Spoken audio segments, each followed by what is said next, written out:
For 25 years, this story stayed buried, but now the truth is finally spilling out. China didn't just randomly throw money around.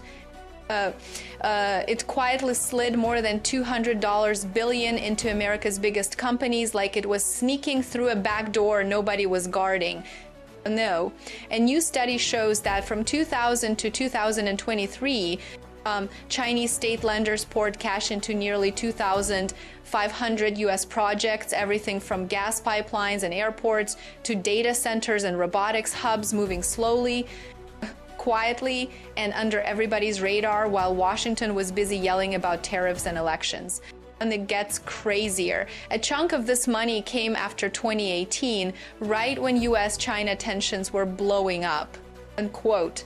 One of the wildest cases was Ironshore, a U.S. insurance company that unknowingly had clients tied to the CIA and FBI, but still got bought up through shell companies buried in the Cayman Islands until regulators finally woke up.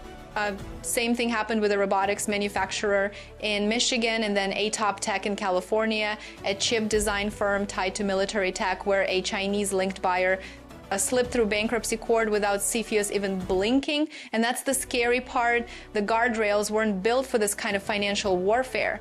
Verge. These weren't old school factory takeovers. These were digital acquisitions, software code, data stuff, where influence hides behind shell companies and offshore money trails. Meanwhile, giants like Apple, Tesla, Disney, and Coca-Cola have become so dependent on China that they can't even breathe without Beijing's approval. And when a country that's strategic gives out loans, it's not charity, it's leverage.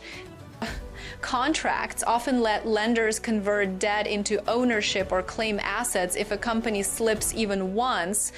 On the verge, which means one economic crisis or political flare-up could flip control of key U.S. tech without a single headline. Verge. For years, these deals looked like normal business until researchers stitched thousands of records together and finally saw the pattern.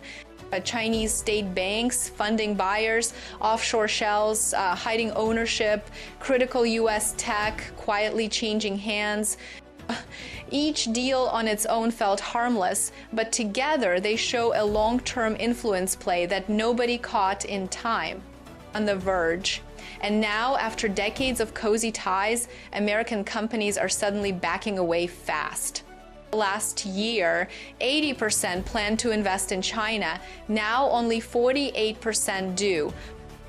Tariffs, political tension, Beijing crackdowns, slowing growth, it's all made China feel less like a gold mine and more like a minefield, pushing U.S. firms to shift investment toward Southeast Asia and India.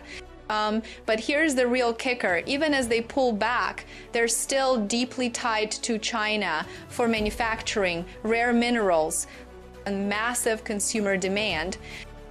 Which means if the next crisis hits and China decides to use the leverage it spent years building, America's biggest companies could feel the squeeze instantly.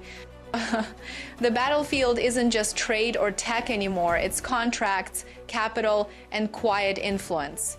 And the question now is simple. When the pressure hits, who actually holds the power? Let me know what you think in the comments, and don't forget to subscribe for more breakdowns like this.